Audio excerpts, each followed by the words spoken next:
Bueno, entonces vamos a empezar la segunda clase de metafísica del yoga. En la primera clase lo que vimos fue algunas doctrinas centrales que no hemos tratado en India, que las quisimos tratar aquí porque tienen que ver con el concepto de yoga. Recuerden que en India hay dos modos de acceso al campo espiritual. Uno es el yasna, uno es el rito, y otro es el yoga como una forma o una búsqueda de una experiencia, ¿sí? De una experiencia que en Occidente podríamos llamar la unión mística, ¿sí?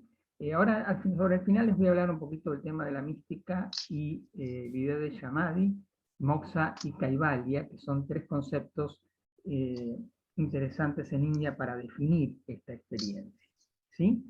Bueno, recuerden que en el brahmanismo, el tipo de yoga que se va a sostener en el Vedanta Advaita y en el Sankhya, que ahora les voy a explicar qué son estos sistemas, es el Raja Yoga, ¿sí? Así que hoy nos toca en la clase el Raja Yoga, ¿eh? Ponemos como título el Raja Yoga, yoga real, real no de rey, sino real de verdadero. Recuerden que los brahmanes eran aquella clase superior, o que se siente superior, que tienen el verdadero yoga, ¿sí? Vamos a ver que es un yoga bastante completo, es un yoga más psicológico, ¿sí? Y que obviamente no quiere decir que no tenga una construcción física ni de emocional, porque la tiene, ¿sí? Simplemente le va a dar mucha importancia en lo psicológico y nosotros nos vamos a valer de eso para poder construir un modelo mental de la manas, de la mente, según el yoga, ¿sí? Esa va a ser nuestra consigna. Bueno, vamos a hablar de algo que yo siempre lo he tratado en forma periférica, que es el concepto de Brahman, o Brahman, con N, que no es el dios Brahma. Acá vamos a tener que entrar en un concepto un poquito difícil. Quiero compartir con ustedes una placa para que, si quieren, puedan copiar de allí eh, las referencias a esta idea del Brahman. ¿eh? Vamos a darnos un segundito para que suba la imagen. Recuerden, Brahma es un dios, pero Brahma con N final se estaría convirtiendo en el Brahma.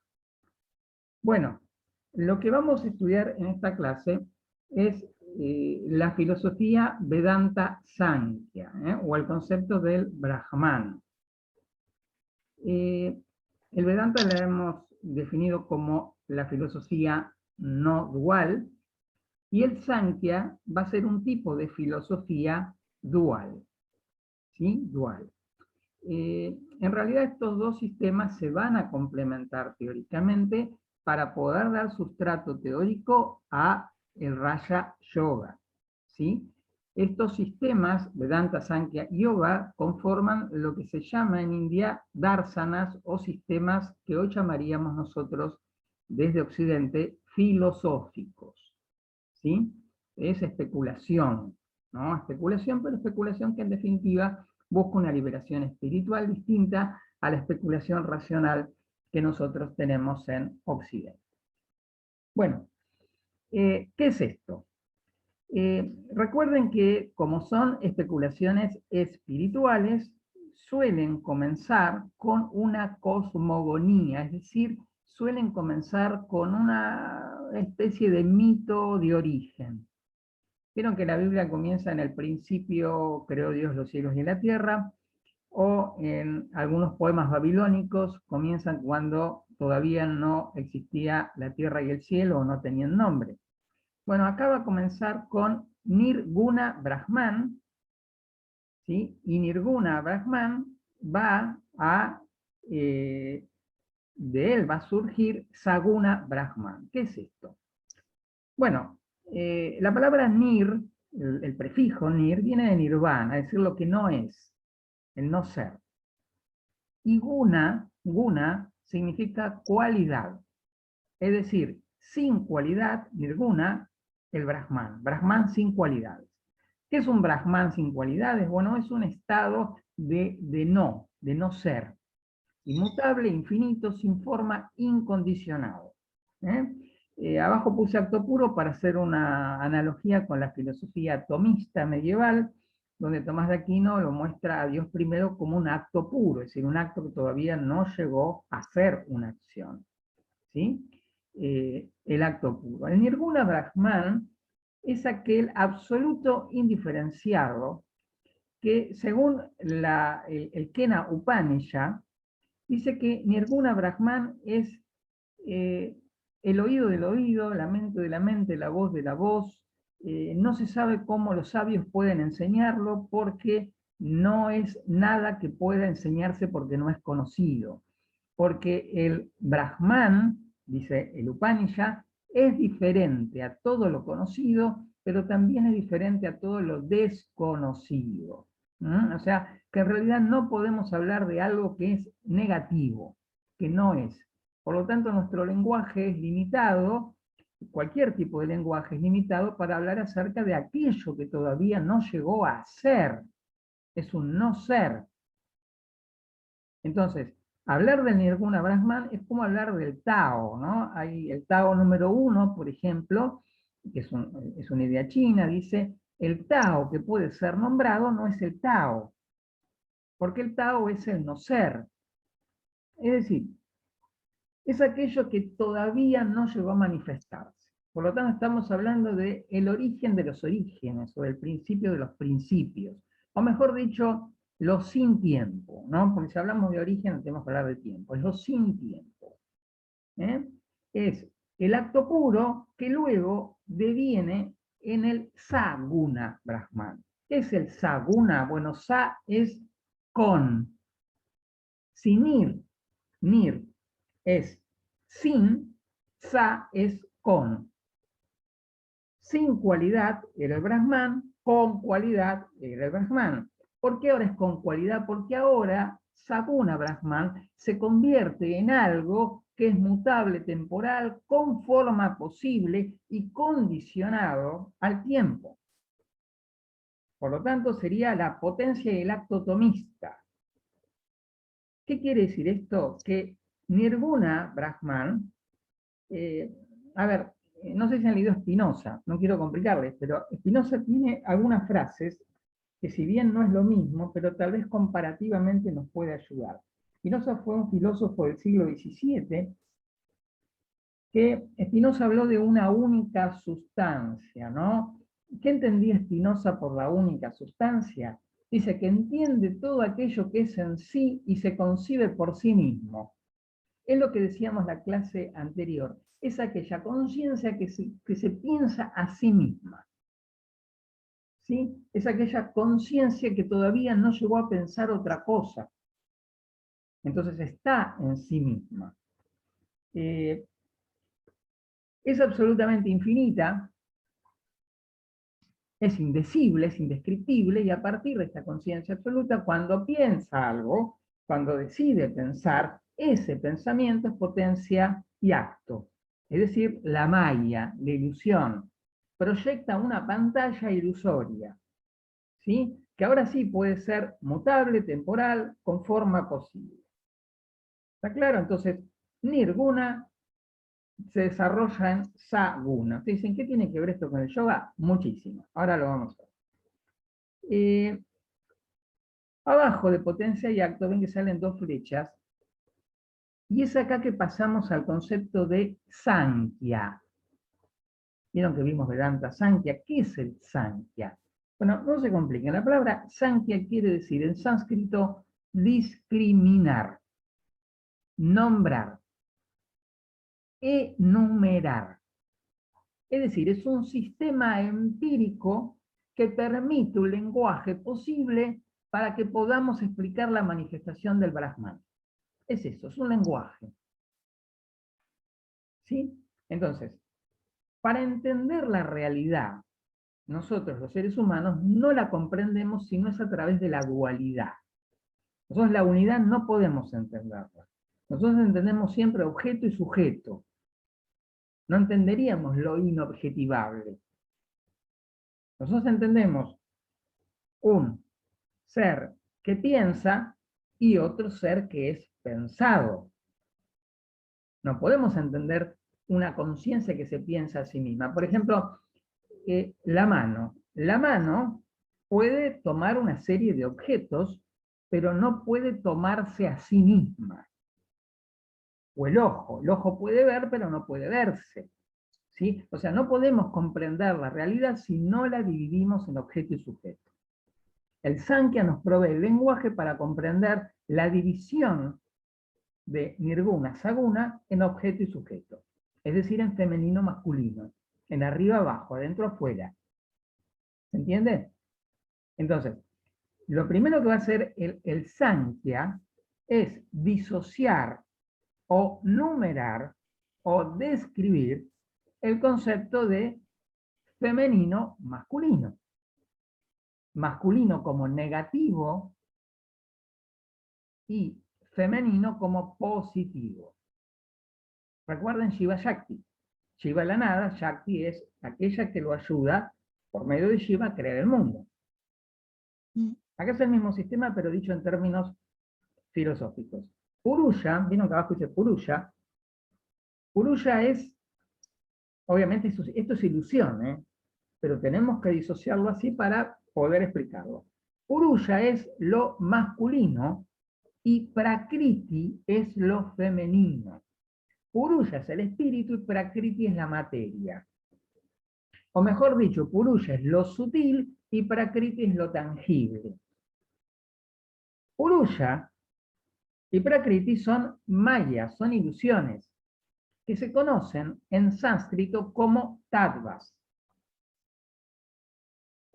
¿Se entiende esto? Tattvas.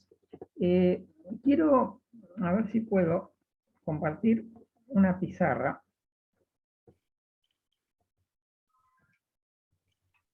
para poder explicarles algunas cosas, ¿no? ¿La ven? ¿No dicen men? ¿La ven? Ahora Sí, sí. se ve, Sergio. Bueno, las Sí, tattvas. ¿Qué son las tattvas? Son realidades, es la realidad. ¿Sí? En sánscrito la palabra tattva es realidad.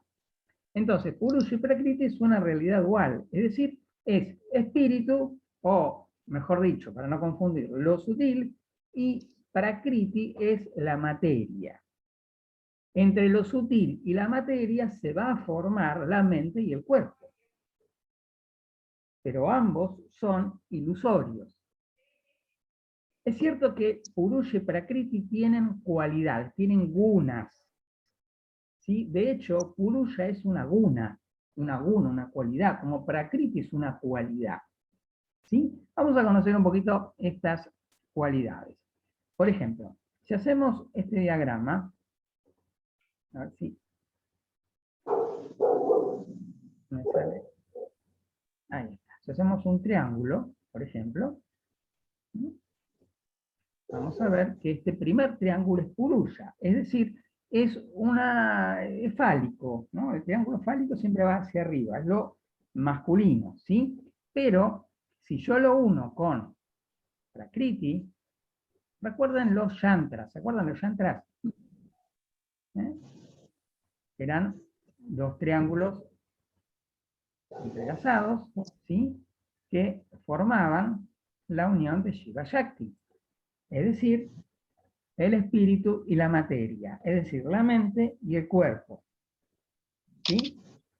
El triángulo inferior, lo femenino, va a tener tres cualidades de la materia. Por ejemplo, una cualidad es sattva. La materia es bella, tiene belleza, la materia es estética. ¿Sí? Otra cualidad es rajas.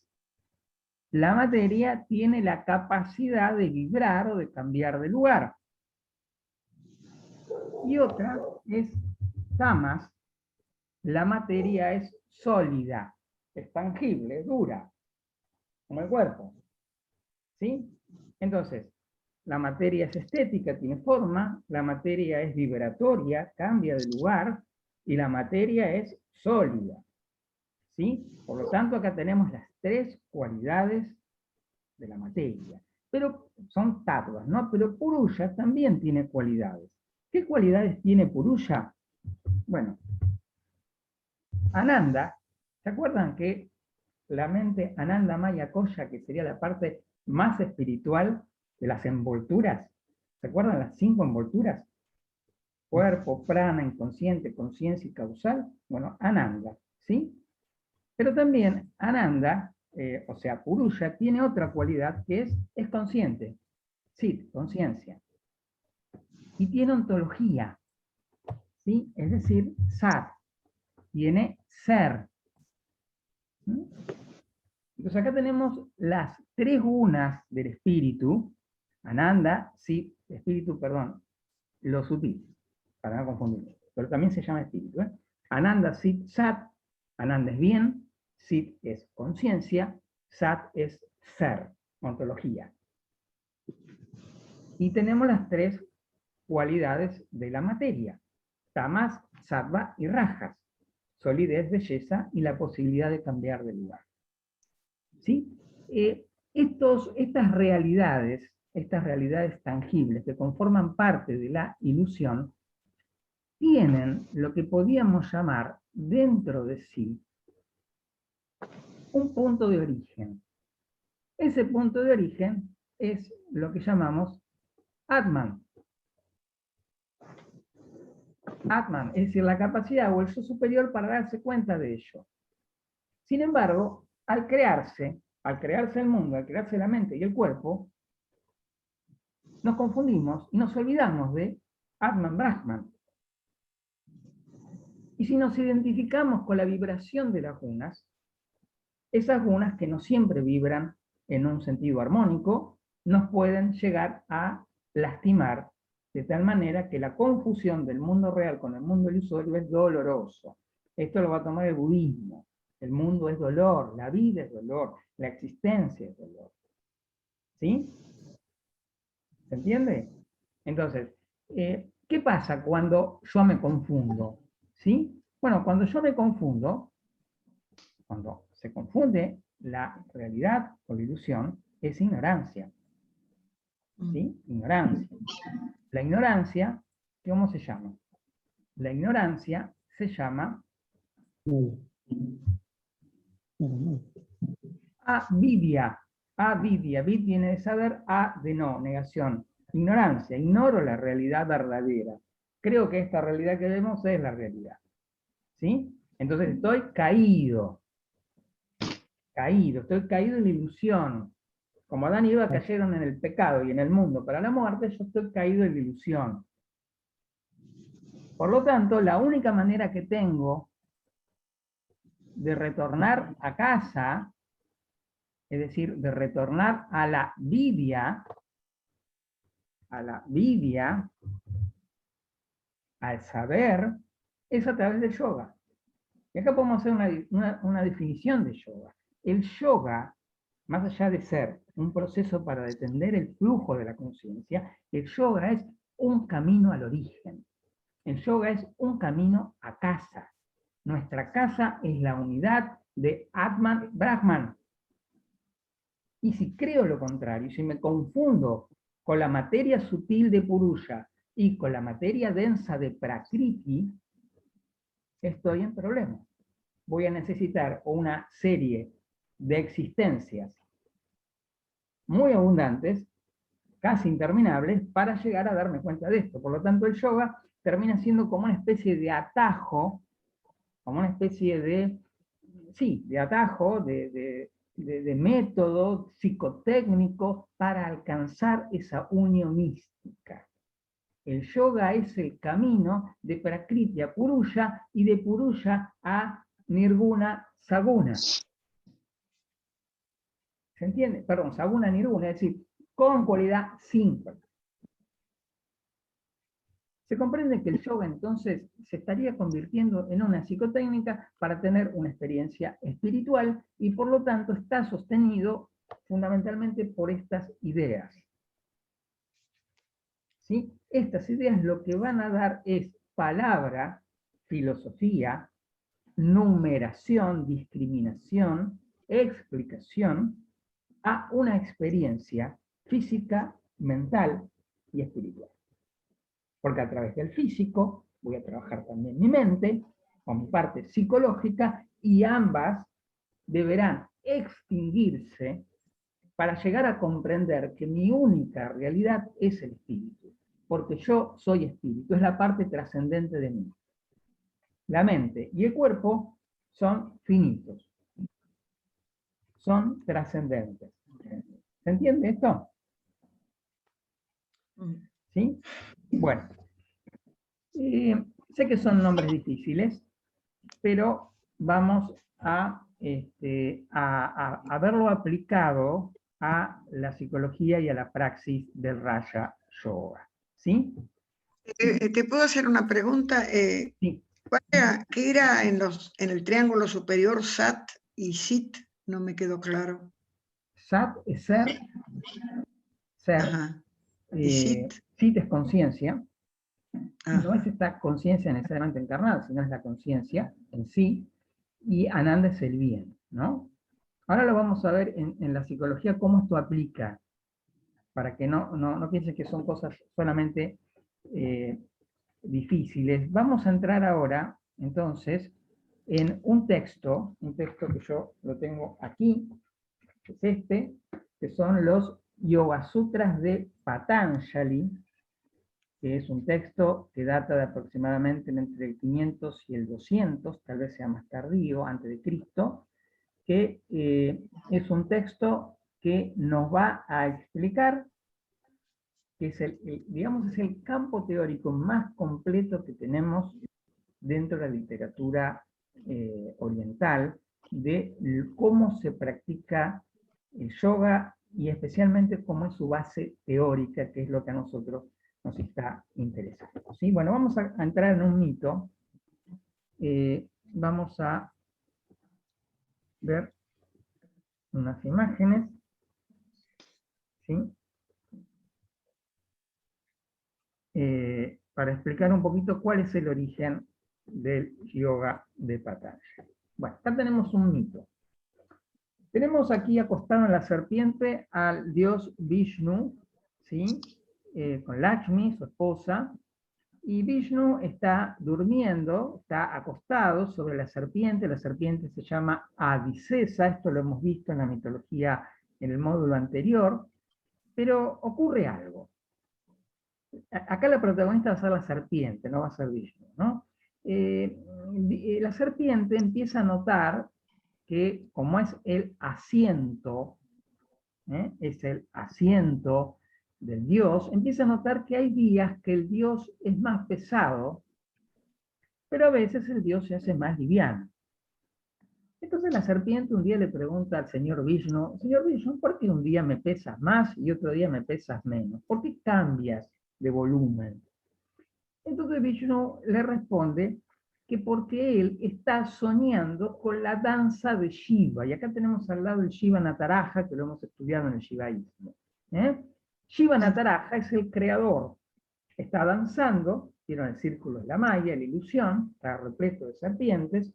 Entonces cuando Shiva gira en el cosmos más rápido, Vishnu se hace más pesado. Pero cuando Shiva empieza a girar más lento en su danza hasta que se detiene, Vishnu se hace más liviano, se hace más etérico. Entonces, Vishnu pasa de lo físico, de Prakriti, a Purusha, y de Purusha a Prakriti. Entonces la serpiente le dice, pero señor Vishnu, ¿qué es esto? Esto, le dice Vishnu, es el yoga. El yoga es algo que lo ha enseñado Shiva, se lo ha transmitido a Vishnu y Vishnu se lo ha transmitido a la serpiente. Y la serpiente le dice a Vishnu, Señor, yo quiero enseñarle esto a los hombres. Bueno, le dice Vishnu, te concedo que nazcas del cuerpo de una virgen, de la virgen gónica. Es por eso que la virgen, mientras está orando con las manos juntas a Dios, ve en sus manos una pequeña serpiente que se encarnó. Y esa pequeña serpiente, la mujer le pone el nombre de Patanjali. Patanjali es el hombre serpiente. Vean que acá tenemos una imagen de Patanjali con su cuerpo inferior como si fuera una sirena, pero en este caso es una serpiente de 5 cabezas. ¿Sí? La palabra Patanjali significa poner las manos juntas, como las tiene aquí en su adoración. ¿Sí? Entonces, Patanjali es el hombre serpiente y es aquel entonces que va a dictar los Yoga Sutras. Acá tenemos a Cécrope, que es una deidad muy primitiva de Grecia, que es aquella que es parte serpiente y parte humana, que en realidad es el fundador de Atenas, según la mitología, ¿no? Pero para que vean que hay dioses que tienen cuerpos de serpientes, como Abraxas, también una deidad gnóstica, ¿sí? Bueno, entonces, volviendo a Patanjali, Patanjali pone por escrito lo que aprendió del señor Vishnu y del señor Shiva. Escribe los Yoga Sutras. Obviamente este es un mito, ¿no? Patanjali no sabemos si fue un ser colectivo o si fue un escritor de la antigüedad, es un personaje mítico, legendario. Pero lo que sí tenemos es el texto, ¿sí? La palabra sutras significa sutura, por lo general los libros de India van a tener este nombre, sutras, ¿sí? Y para entender los Yoga Sutras, primero tenemos que decir que los Yoga Sutras es un texto breve. Está compuesto de 196 aforismos. Los comentarios de este texto suelen ser un poco más voluminosos, y este texto está dividido en 4 secciones. 4 secciones. Padas significa eso, ¿no? Sección, digamos, ¿no? Para hacer una traducción entendible. Los Yoga Sutras tienen 4 partes que las vamos a ir estudiando en esta clase una a una, o las vamos a ir por lo menos explicando. Si no han leído el texto, yo les sugeriría que en algún momento puedan comprarse el libro, si no lo tienen, y leerlo, porque va a ser muy revelador, en tanto y en cuanto les interese, ¿no? la psicología del yoga, ¿no? Psicología y práctica del yoga. Bueno, vamos a ver estas 4 partes. Primero tenemos el primer pada, que es el Samadhi pada. La palabra Samadhi es una palabra que nosotros la vamos a ver siempre en el contexto de una especie de iluminación, ¿no? La palabra Samadhi significa poner una cosa sobre otra, poner un tipo de mente sobre otra, sería eso. Aquí acá el Samadhi pada, lo que nos va a ilustrar es la teoría psicológica, ¿sí? Es la teoría psicológica del Raja Yoga. Y ahora les voy a explicar, ¿no? Cómo es esta teoría psicológica. Bueno, después viene el Sadhana pada, que lo que quiere decir es la práctica. Vamos a ver cómo se practica el yoga, y el yoga se practica a través de un camino óctuple o a través de 8 ramas, ¿sí? Que tienen que ver con la ética, tienen que ver con la praxis, con la oración, que es en realidad la base del Ashtanga Yoga, ¿sí? Lo habrán escuchado hablar, el Ashta Yoga, o Ashtanga Yoga, significa yoga de las 8 ramas, que después lo va a tomar el budismo como el camino óctuple, ¿no? Aunque el budismo es contemporáneo a este texto. Recuerden que el budismo, que todavía no llegamos a verlo, el budismo se va a basar en la filosofía Sankhya, ¿sí? Como el yoga de Patanjali. La siguiente sección es el Vibhuti Pada. Vibhuti significa poder, poder, que vendrían a ser una serie de descripciones de poderes que hoy nosotros llamamos parapsicológicos, que también se llaman poderes maravillosos, esto es un mito, que dice que el yogín, a medida que avanza su evolución espiritual, empieza a tener una serie de vivencias sobrenaturales. Y por último tenemos el texto del Kaivalya Pada. Kaivalya es liberación, es muy parecido a la palabra moksha. Moksha es libertad, liberación, ¿sí? Pero Kaivalya es lo mismo, pero en el contexto del Sankhya, ¿sí? Así que sería el fin del camino del yoga. ¿Está claro esto? ¿Sí? ¿Vamos bien hasta acá? Bueno, así que, recuerden, el Raja Yoga tiene teoría Vedanta Sankhya, está basada en el Yoga Sutra, ¿sí? De Patanjali, y acabamos de mencionar su mito, ¿eh? El mito de Patanjali. Bueno, estamos... Era al sadhana que correspondían los 8 caminos, ¿eran? Sí, sí, sí. El sadhana tiene los 8 caminos, ¿sí? Después tiene el vibhuti, poderes, que lo vimos recién, y Kaivalya es el final o la liberación. ¿Eh? Sí. Bueno, estamos en condiciones de entrar en los Yoga Sutras. ¿Se animan? ¿Mm? Bueno, vamos a ver si podemos explicarlo como corresponde. Bueno, yo por lo general lo explico a través de un modelo de la mente, ¿no? Los modelos de la mente en realidad fueron creaciones del origen del psicoanálisis, con Freud. Bueno, Freud tenía su propio modelo. El primer modelo de la mente que tiene Freud es en la interpretación de los sueños de 1900, y después a través del modelo tópico ya más tardío con el ello, yo, super yo. Carl Jung tendrá el modelo cuatripartito de yo, sombra, persona y ánima, pero en realidad lo que va a hacer Patanjali va a ser una descripción psicológica que nosotros nos vamos a reconstruir en un modelo didáctico para poder entender. ¿Está claro? Bueno, vamos a ver si podemos ver la pizarra. ¿Sí? Vamos a borrar esto. ¿Mm? Vamos a borrarlo. Y vamos a construir el modelo de la mente. ¿Eh? El modelo de la mente oriental está basado en tres niveles. Vamos a buscarlos acá. ¿Sí? Cada nivel va a estar dividido por un concepto. Bueno, vamos a entender que el nivel de abajo, por llamarlo, vamos a hacerlo un poquito más largo, por llamarlo de alguna manera, el nivel de abajo es el inconsciente, ¿sí? O el infraconsciente. En términos religiosos podríamos decir que es lo que podemos llamar el infierno, ¿sí? El nivel medio es la conciencia o la vigilia, y el nivel superior, ¿sí? El nivel superior es Ananda o el supraconsciente, ¿verdad? El supraconsciente.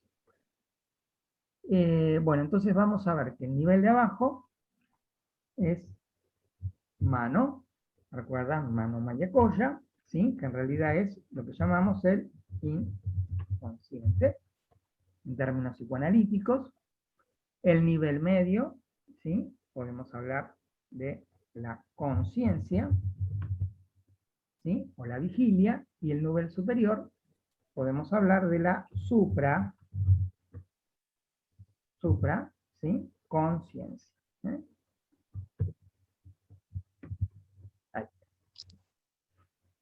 Entonces, la idea es un camino ascendente de mano, inconsciente, pasando por la conciencia y yendo hacia la supraconsciencia. Hay que también decir, ¿sí?, que la conciencia también se dice Vijnana, ¿sí? Vijnana, sentidos, y el supraconsciente es lo que vimos como Ananda.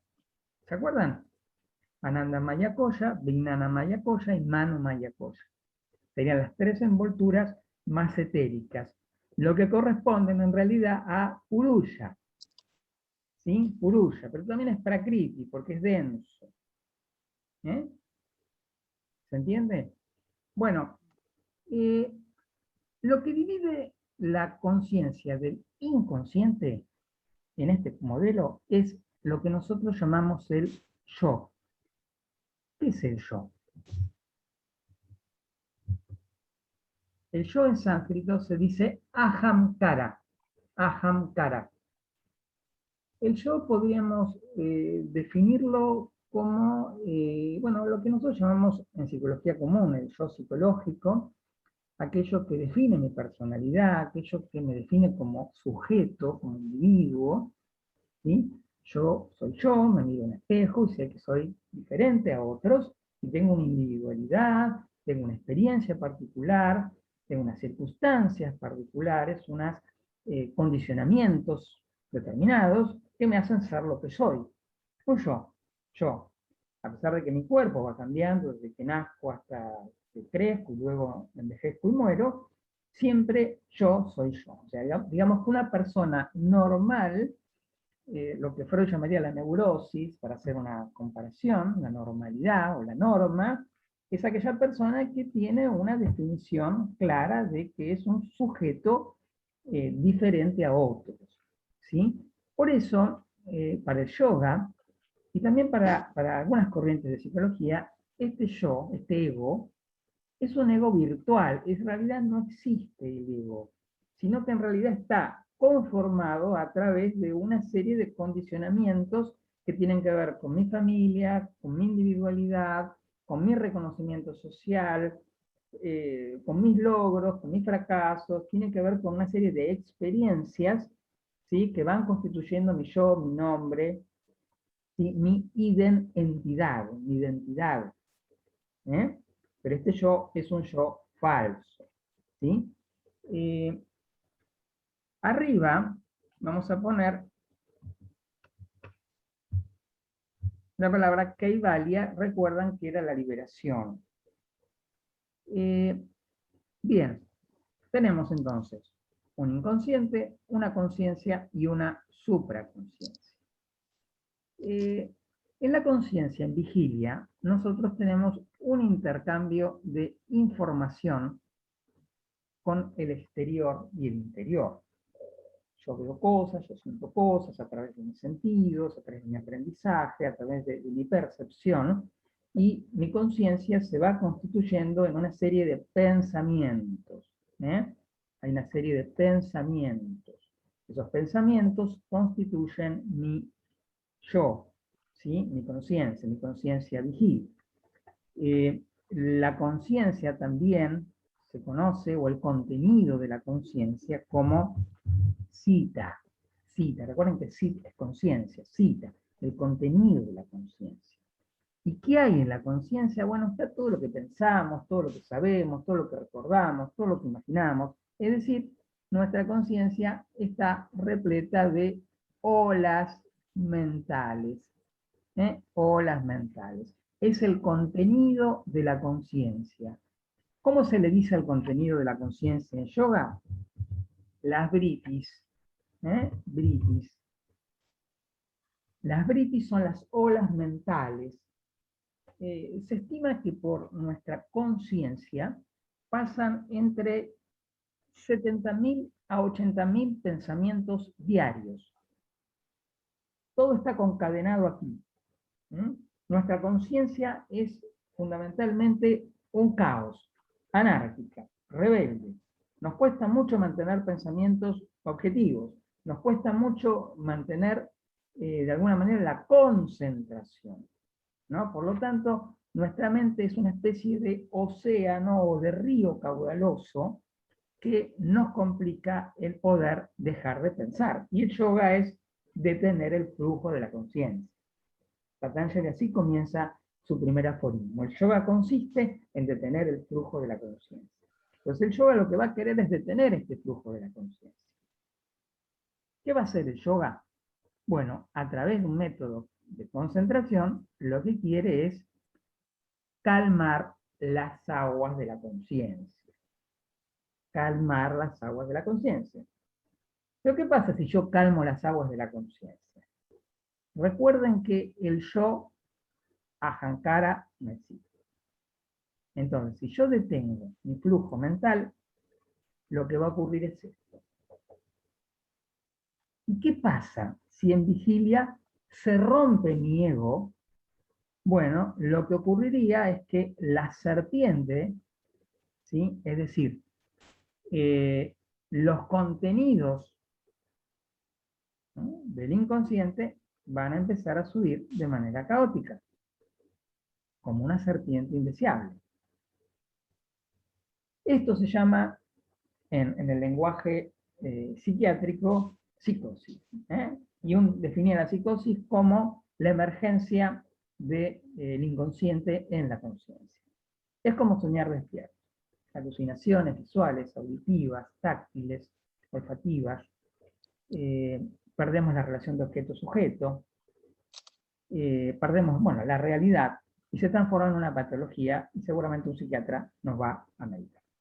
Por lo tanto, para que esto no ocurra, ¿sí?, lo que tenemos que hacer es mantener bien armadito el yo, ¿sí?, que sería lo sano, bien armadito el yo, y no intentar romperlo, aham, el yo ahankara, y no intentar romperlo si uno no está preparado. Por eso yo le decía al principio que el yoga no es para cualquiera, porque el yoga lo que intenta es destruir o calmar las vritis, es decir, el contenido de Sita. Y si no estamos debidamente preparados, puede ocurrir un desborde yoico y el sujeto, en vez de iluminarse, podría entrar en una descompensación psiquiátrica.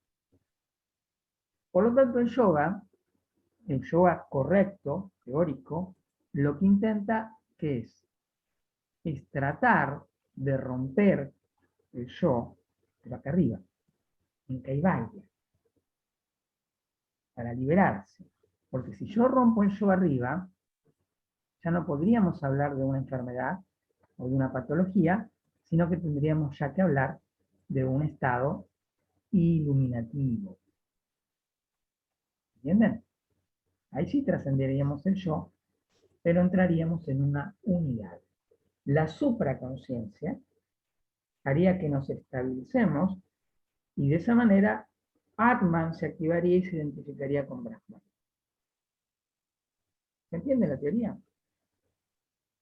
Entonces, la teoría del yoga consiste en detener el influjo de la conciencia, pero para romper el yo arriba. Lo queremos romper arriba. ¿Sí? Acá lo queremos romper. Porque si lo rompemos abajo, ¿qué pasa? Podemos caer en una clase de patología. Entonces, ¿cómo hacemos para romper el yo arriba? Bueno, lo que tenemos que hacer es lograr la espiritualización de ese yo. Lograr una ascensión. La ascensión. Entonces, la ascensión viene después que crucificamos el yo en términos cristianos. Creo que los cristianos esto lo ven como el mito de Cristo, ¿no? ¿Sí? Por ejemplo, el mito de Cristo tiene que ver con la muerte de Cristo, pero en la historia, y la ascensión de Cristo también en la historia. ¿Sí? Por ejemplo, acá tenemos una serie de imágenes, a ver si las podemos ver. Recuerden, psicológicamente romper el yo equivaldría a romper el yo no en el yo psicológico, sino en el yo superior. ¿Sí? En este caso a Kaivalya. Acá tenemos el mito de la muerte de Orfeo. Y tiene que ver con la muerte yoica en los mitos, con la muerte del héroe. El héroe muere y renace. Y acá tenemos el arquetipo de Cristo. Cristo crucificado, ¿sí? El yo muerto. Y acá, por ejemplo, tenemos la serpiente de cobre. Conocerán el relato del libro de Números en la Biblia, donde Moisés levanta una serpiente de cobre. Y Cristo en el Evangelio dice, yo soy la serpiente de cobre. De alguna manera la serpiente de cobre representaba un yo falso, ¿sí? En cambio, el asesinato de Cristo en la historia estaría representando para el cristiano la muerte del yo Kaivalya, es decir, arriba, es decir, el ingreso a la supraconciencia. Obviamente lo que se ve en la historia o en el mito, pero el mito entendido como historia, en el yoga el mito se entiende como un panorama psíquico, ¿sí? Y después, ¿qué ocurriría? La ascensión de la serpiente, es decir, la ascensión de la kundalini o la ascensión de detener las vritis, detener las olas mentales para que podamos ascender a Kaivalya y llegar a la supraconciencia.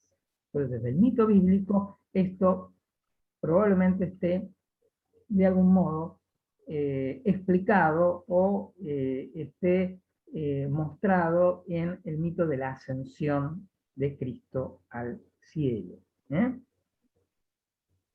¿Vamos bien hasta acá? ¿Está claro? ¿Sí? Bueno, una vez analizado el aparato psíquico, por llamarlo así, el yoga, que la idea es la ruptura del yo no abajo sino arriba, de este modelo, ahora tenemos que ver cómo se logra esto, porque bueno, la teoría ya está. Ahora, ¿cómo lo hacemos? ¿Cómo se logra? Bueno, esto lo va a explicar el segundo libro de Patanjali, o el segundo Pada, ¿sí? Que es el Ashtanga Yoga, ¿sí? Que tiene que ver con 8 pasos o un camino óctuple para que a partir del camino óctuple nosotros podamos romper el yoga, romper el yo en el estadio de la liberación y no en el estadio de la locura. ¿Se entiende? Bueno, vamos a hacer algún diagrama porque lo vamos a necesitar, ¿sí? Vamos nuevamente a ir a la pizarra, vamos a borrar esto, y vamos a conocer ahora el camino del Ashta Yoga. Esto, recuerden, está en el segundo capítulo o el segundo pada de Patanjali, ¿sí? Entonces vamos a hacer un símbolo, que es un símbolo óctuple, ¿sí? En realidad, recuerden que el Shiva tenía un simbolismo parecido, ¿no? Similar también a los símbolos o a los bebés del vudú, ¿no? Pero bueno, acá lo vamos a hacer de una manera diferente. Bueno, acá vamos a conocer 8 pasos u 8 requisitos que se necesitan para que uno pueda romper el yo, detener el flujo de la conciencia en la vía de liberación y no en la vía de la destrucción. Bueno, vamos a conocer entonces el primer paso, ¿sí? El primer paso se va a conocer, y esto lo dice los Yoga Sutras, con el nombre de Yama, ¿sí? Este es el primero, Yama. ¿Qué es Yama? Bueno, es fundamentalmente las normas de comportamiento social. Yo me tengo que comportar bien en la sociedad. Por ejemplo, una de las normas que predica el yoga es la no violencia, bueno, la integridad, el practicar el bien, la caridad, bueno, las cualidades que cualquier religión diría que uno tiene que tener para su prójimo en un sentido que podríamos llamar social. Hablar la verdad, decir la verdad, ¿sí? Ser honesto, ser generoso, ¿no? Entonces Chama se estaría refiriendo a las normas de comportamiento social. Entonces, si yo quiero practicar el yoga de verdad, antes de ponerme a hacer ejercicios, primero tengo que tener una ética social. Una vez que logré la ética social, ahora viene una parte más difícil. Es la parte de Niyama, ¿sí? Que sería el segundo paso. ¿Qué es Niyama? Niyama es una norma de comportamiento, pero privado. Quizás esto sea lo más difícil, ¿no? Porque portarme bien ante el público, por lo general lo hacemos. ¿Qué pasa cuando estoy a puertas cerradas? ¿Qué pasa cuando nadie me ve? Entonces, en mi vida privada, muchas personas son una cosa en lo externo y son otra cosa en lo interior, ¿no? Es lo que Jung llamaba persona, ¿no? La persona podría ser el número 1 y el ánima podría ser el número 2, ¿no? Es decir, mi verdadero interior. O en el caso del yo, podríamos hablar de sombra y yo externo, ¿verdad? Lo que yo muestro al mundo, mi máscara, y otra cosa es lo que yo realmente soy. Bueno, el yoga, antes de practicarlo, exige, porque es un método místico, es un método espiritual, exige que primero tengamos una norma de comportamiento ético social adecuada. Pero una vez hecho esto, que por ahí no es tan difícil, debemos tener una norma privada, y acá sí se puede complicar. La norma privada de comportamiento tiene que ver, al menos para el yoga, con, primero, la aceptación de mí mismo, y aceptarme como soy. Tiene que ver con la disciplina, ¿sí? La disciplina que tenga, o el autodominio en mi cuerpo, la santidad, la limpieza física, mental y espiritual, ¿sí? Entonces, y esto no siempre es tan fácil, ¿no? Entonces, hablar la verdad, es decir, tener una norma que de alguna manera en mi vida privada sea una persona proba. Bueno, si no podemos hacer esto para Patanjali, mejor no practiquemos yoga, ¿sí? Hagamos otra cosa. Entonces, esto es lo más difícil. Pero obviamente en Occidente no ocurre, ¿no? No ocurre que cuando uno va a practicar yoga le dicen, bueno, sea una persona moral y después que lo pueda hacer, venga, ¿no? Por lo general, todos empiezan por acá, es decir, por el tercer paso. ¿Qué es el tercer paso? Asana. Es el asana, los ejercicios. ¿Sí? Pero los ejercicios recién hay que empezar a practicarlos una vez que ya uno pueda dominar los otros dos anteriores. Hay un argumento que van a dar algunos instructores de yoga o maestros espirituales que dicen que en realidad esto hay que hacerlo todo junto. Bueno, eso no es cierto, ¿sí? Patanjali deja bien claro, porque cuando pasa de un punto a otro, utiliza la palabra. Una vez logrado esto, hágalo. Entonces, estos son pasos evolutivos. ¿Eh? Entonces, primero, ética. Ética. Pública, privada. Y después, recién ahí, empezar a trabajar el tema del control. Todo esto tiene que ver con el control. Con el autocontrol. ¿Sí? Tiene que ver con el conocimiento de sí mismo. Los asanas, bueno, si ustedes practican o han practicado alguna vez yoga, saben que tiene que ver con una serie de ejercicios físicos. ¿Sí? El fin de los ejercicios físicos, que van variando, bueno, la meta de estos ejercicios es el control justamente del físico, el control del cuerpo. Para que ustedes vean que Patanjali sí tiene ejercicios de asana. ¿Sí? Como el Hatha Yoga. Lo que pasa es que, como les decía, le va a dar más importancia al tema de la mente. Sí, al tema del control en sí mismo. Una vez que uno puede controlar el cuerpo, la ética, el comportamiento, la palabra, controlar la lengua. Controlar la lengua es algo muy difícil de hacer. El apóstol Santiago, en la carta de Santiago, en el Nuevo Testamento, dice, la lengua es un miembro pequeño, pero puede incendiar grandes bosques, ¿no? Uno con una palabra puede sanar o puede herir. Bueno, de la misma manera, acá tenemos que controlar esto. Vamos al cuarto elemento. Una vez que hemos controlado la conducta y el cuerpo, ahora tenemos que controlar la respiración. Pranayama. ¿Sí? Este sería el cuarto punto. El camino del prana. Recuerden que la respiración, el prana, es la energía vital. ¿Sí? Cuando uno trabaja, que los chinos la llaman chi, ¿no? Trabajar el prana, que el prana para el pensamiento oriental está en todas partes.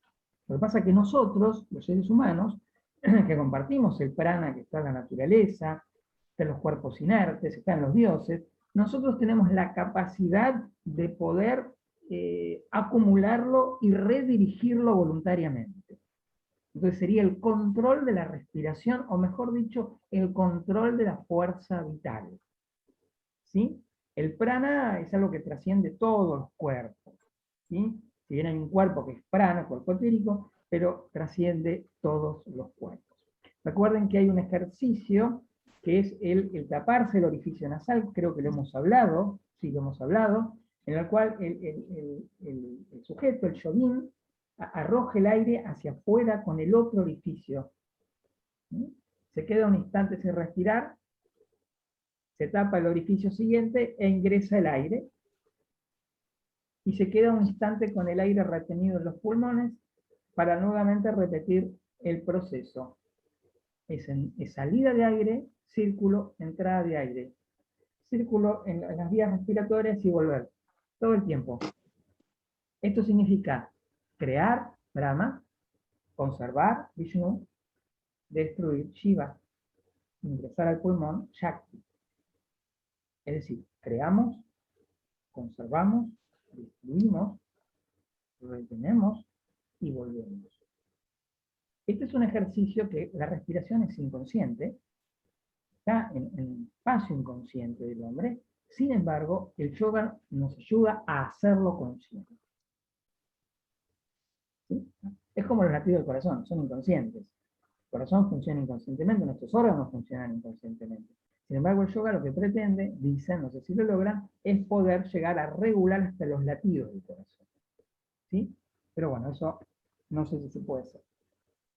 Entonces, el pranayana, ¿sí?, sería ahora el control de la respiración, que en realidad es un mito, es el mito de creación, conservación, destrucción. Para pranava, día, pranava, luz, pralaya, ¿sí?, interior. Pranava, pralaya.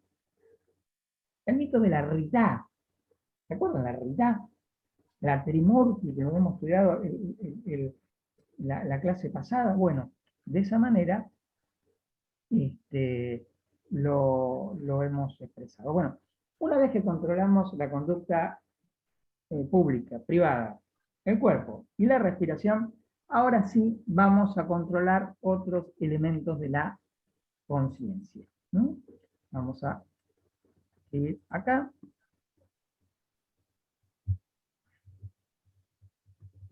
Pratihara. ¿Qué es Pratihara?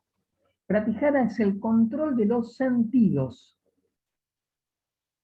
¿Los sentidos? Sí, control los sentidos. Vista, olfato, gusto, tacto, oído. ¿Cómo se controlan los sentidos?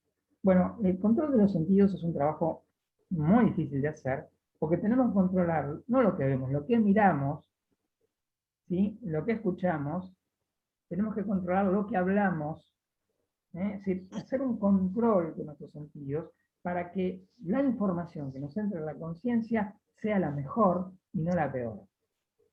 ¿Sí? Es decir, no contaminar la mente, controlar los sentidos para tener santidad mental. Vieron que acá ya estamos trabajando la parte básicamente ética, que es lo que trabaja Patanjali. ¿Sí? Bueno, vamos al punto 6. Vamos al punto 6. El punto 6 es Dharana. Punto 6. ¿Qué es Dharana? Bueno, Dharana es el control de la atención. Atención, que está íntimamente relacionado con el punto 5, ¿no? Es decir, ¿a qué yo le doy atención? Atención. Recuerden que la atención tiene que ver con el primer paso de la meditación. Uno medita no solamente para detener el flujo de la conciencia, sino para dirigir la atención a un punto y no a otro. Los mandalas, los yantras, que los hemos mencionado, son aquellos que permiten centrarnos o en el punto del mandala o en los extremos del mandala. ¿Sí? En realidad del yantra, ¿no? Mandala es una palabra más equívoca, pero del yantra. ¿Sí? Controlar. Ni concentración, la palabra concentrar es ir al centro. Y esto es un ejercicio mental. Mental. Sería como controlar la mente. A ver, si yo quiero sacar músculos, ¿qué hago? Voy al gimnasio y empiezo a hacer pesas, ¿no? Entonces trabajo el cuerpo. ¿Sí? Si yo quiero controlar la mente, tengo que también tener un aparato, ¿no?, para la mente. Y el mandala es el mejor aparato de la mente. según Joseph Campbell, es una máquina para pensar y dejar de pensar. A ver, si yo, Edmund Husserl, un filósofo occidental, maestro intelectual de Martin Heidegger, él desarrolló el método de la fenomenología, en la cual él decía, bueno, hay que concentrarse en el fondo de una imagen o en la figura. Pasar de figura a fondo y fondo a figura. Es lo que Sartre llamaba la nada. Entonces, si yo me concentro en el punto, y después me concentro en la periferia, y después voy al punto, y después a la periferia, y voy trabajando como si trabajara un músculo con una pesa, ¿sí? Voy fortaleciendo mi capacidad de la mente. De tal manera que estoy buscando el control de aquello en lo cual me concentro. Esto es muy difícil de hacer. ¿Sí? Muy difícil de hacer.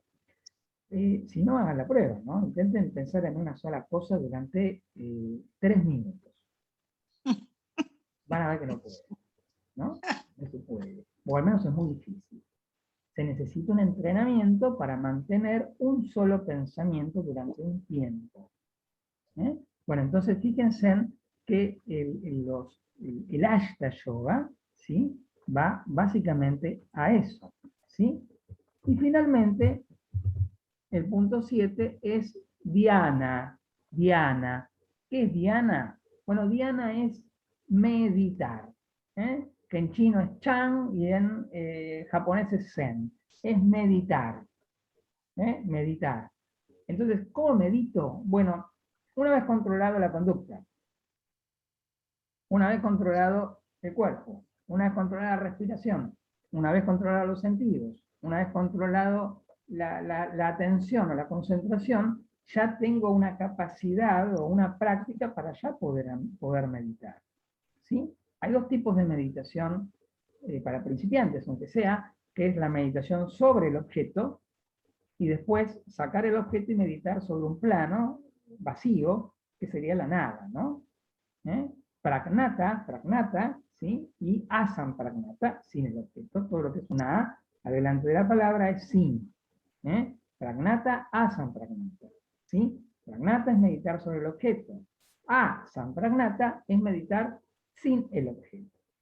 Entonces, cuando ya logramos esta evolución de control casi total de nuestro cuerpo y nuestra mente, ¿sí? Ahora sí estamos en condiciones de lograr el octavo paso, que es el Samadhi. Samadhi. Samadhi es el octavo paso. El Samadhi, y ahora quiero explicarles un poquito el Samadhi, lo voy a dejar ya para la última parte, pero sería el proceso en el cual puedo poner una mente sobre otra. Recuerden los 3 niveles, ¿sí? Supraconsciencia, conciencia, infraconsciencia. Cuando yo puedo poner la supraconsciencia sobre la conciencia, es el Samadhi. Es una clase de iluminación o de unión mística sin caer en la patología, sin caer en la locura, sin caer en la psicosis, sino controlada. Que eso es fundamentalmente lo que busca, en este caso, el yoga. ¿Sí?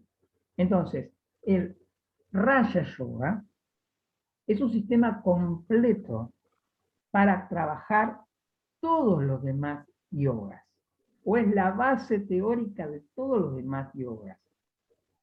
Obviamente acá se le da importancia a la parte psicológica, pero al darle importancia a la parte física, también estamos trabajando el Hatha Yoga.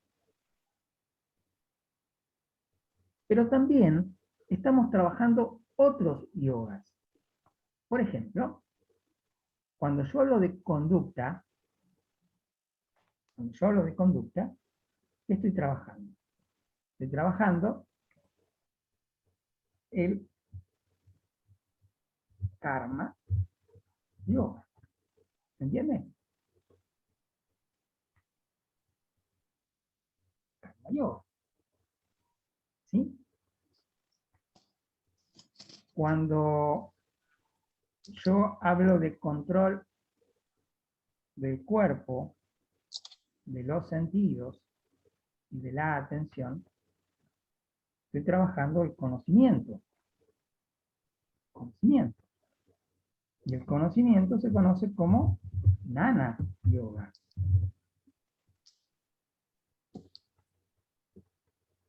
¿Verdad? Pero cuando estoy trabajando la meditación sobre el mandala y después la meditación sobre el objeto, que puede ser un ícono religioso, en realidad ahora estoy trabajando el Bhakti Yoga. El Bhakti Yoga. ¿Quería poner otro color? El Bhakti Yoga. ¿Sí? ¿Qué es el Bhakti Yoga? Bueno, ya lo vamos a estudiar la clase que viene, pero tiene que ver fundamentalmente con el concepto de religión, devoción. ¿Se entiende? Y acá tenemos todos los yogas. El Raja Yoga es la base general, ¿sí?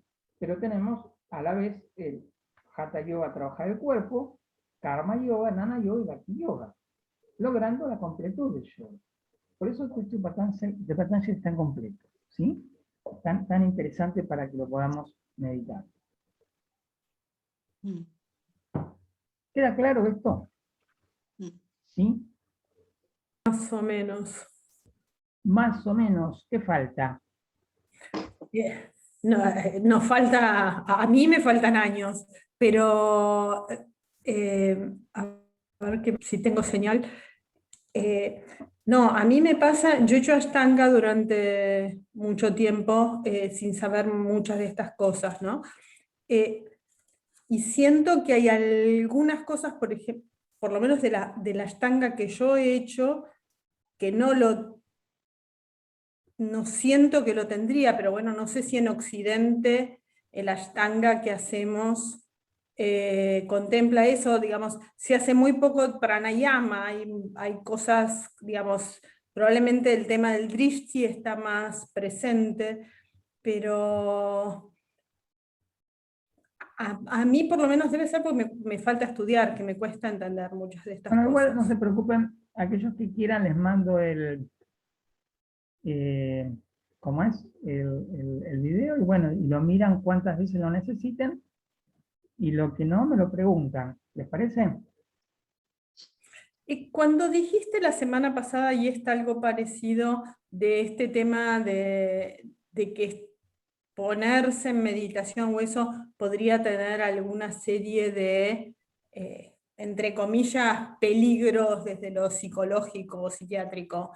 ¿Eso es una versión personal tuya, de los No, psiquiatras, de no.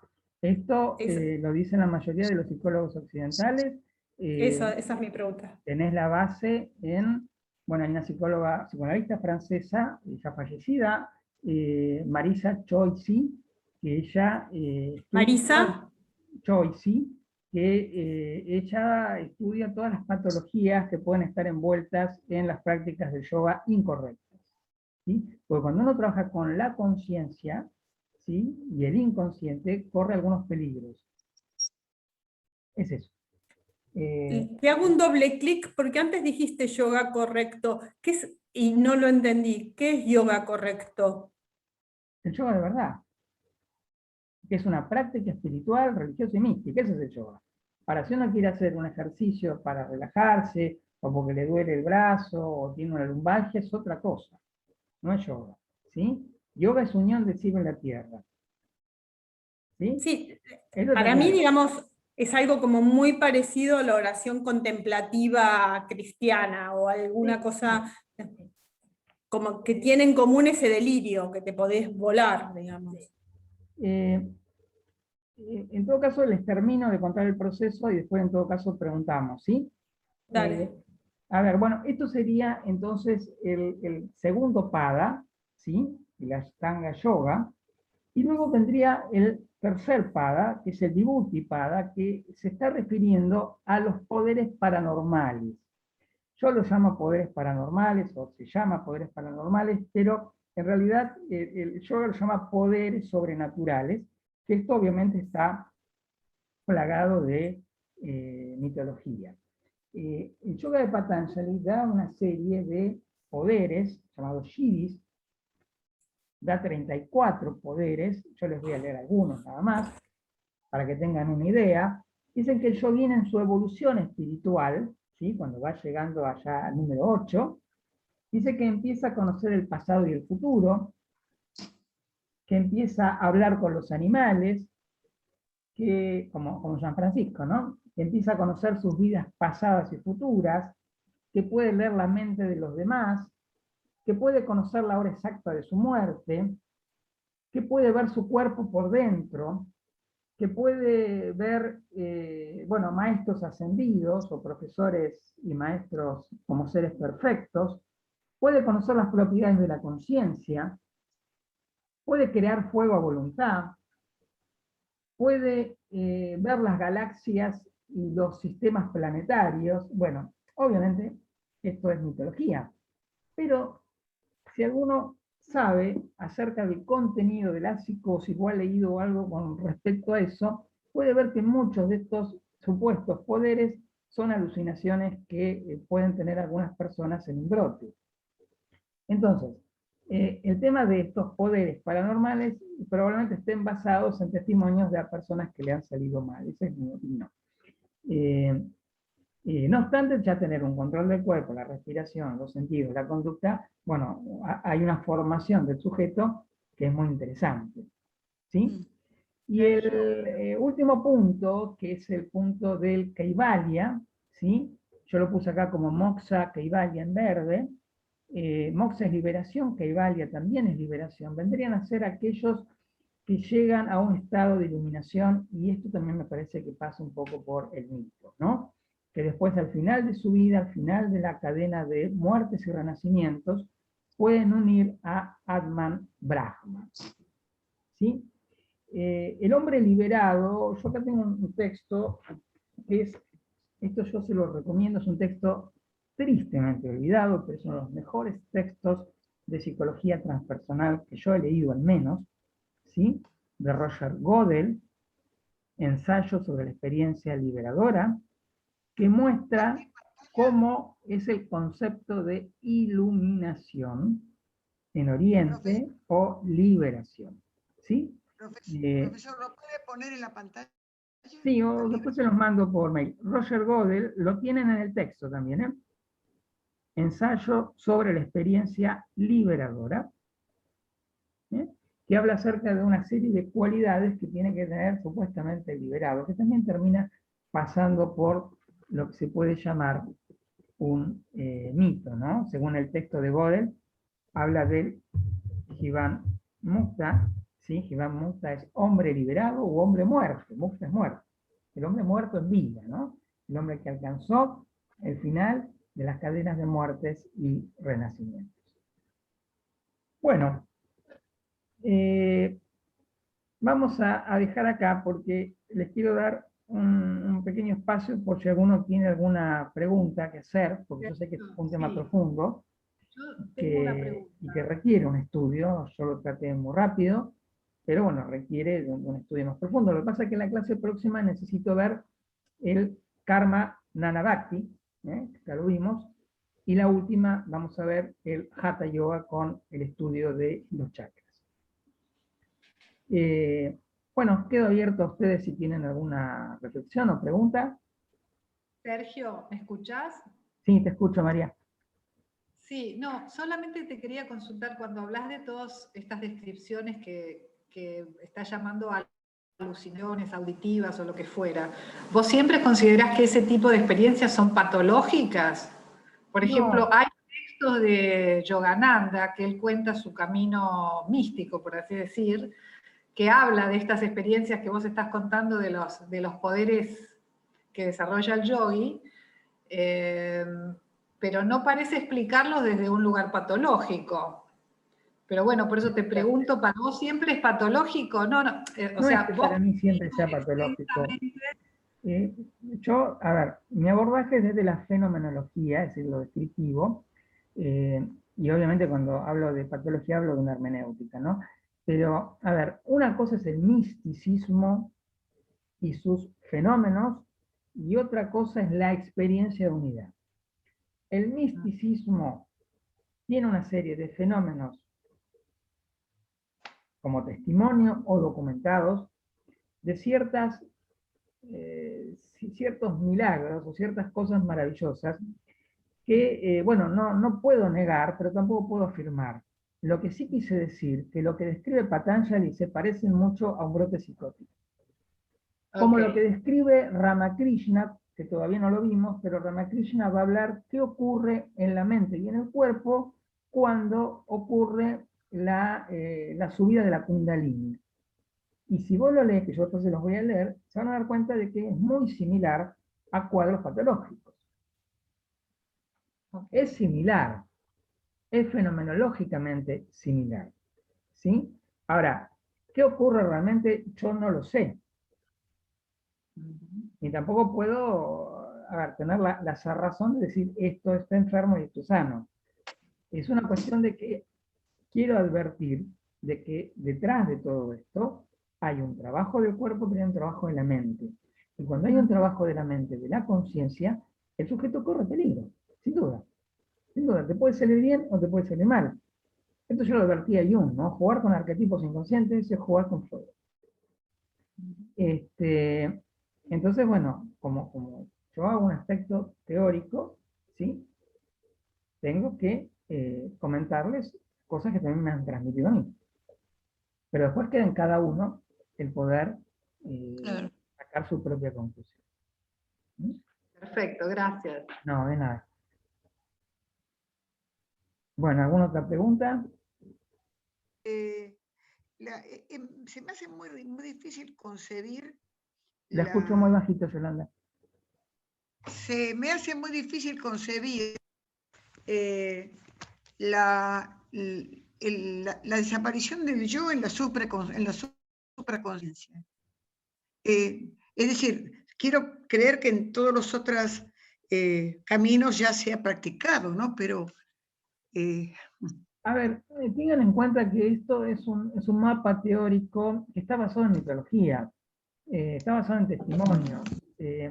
A ver, la India como línea general, como población, dista mucho de ser un pueblo iluminado. Tienen una teoría muy interesante, que es la que nosotros estamos tratando de dilucidar. Así que la idea de romper el yo en la iluminación es simplemente una hipótesis. ¿Es posible? Creo que es posible, pero bueno, de ahí a que sea una norma de todo yoguín, no lo sé. ¿Sí? Lo que sí dice, y creo que lo dice Yogananda, y también lo dice Iyengar, que son dos filósofos contemporáneos indios, que muchas veces los yogis se acompañan con el uso de drogas o alucinógenos para ir, digamos, más rápido en este camino, ¿no? Cosa que se desaconseja totalmente. ¿Mm? Siempre véanlo como una teoría de una cultura, ¿sí? Porque si nos enganchamos creyendo estas cosas, se nos va a ser difícil comprender el panorama general. Al menos desde la clase que yo estoy exponiendo. ¿Mm? Después cada uno, bueno, tendrá su propia opinión.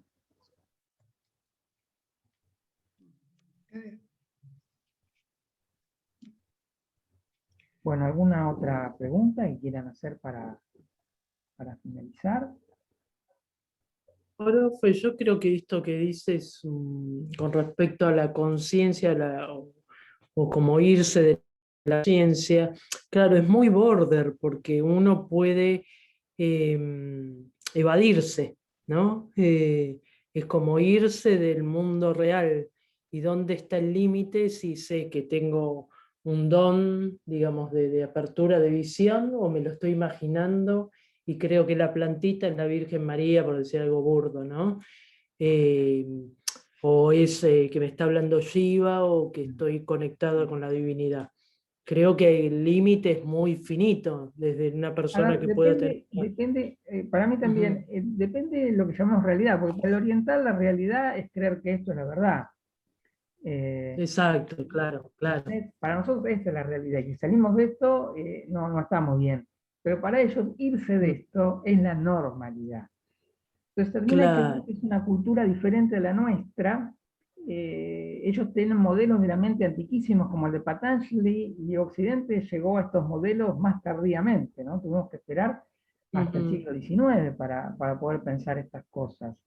Y muchas veces Claro. Occidente ha patologizado experiencias espirituales, y eso también hay que decirlo, ¿no? Ujú. O sea, no podemos psiquiatrizar todo, como no podemos tampoco, me parece, espiritualizar todo, ¿no? Normalizar, Podemos claro, tener como todo un lo que... criterio o un abordaje crítico, analítico de estas cosas, al menos desde Ujú. afuera, ¿no? Después cada uno, bueno, vivirá su experiencia como Sí, sí, después uno es pueda vivir. ecléctico, toma cada cosa. Pero Mm, también el concepto de ujú. lo que es Yo creo real que... y de lo que es no real varía. En Oriente esto no es real.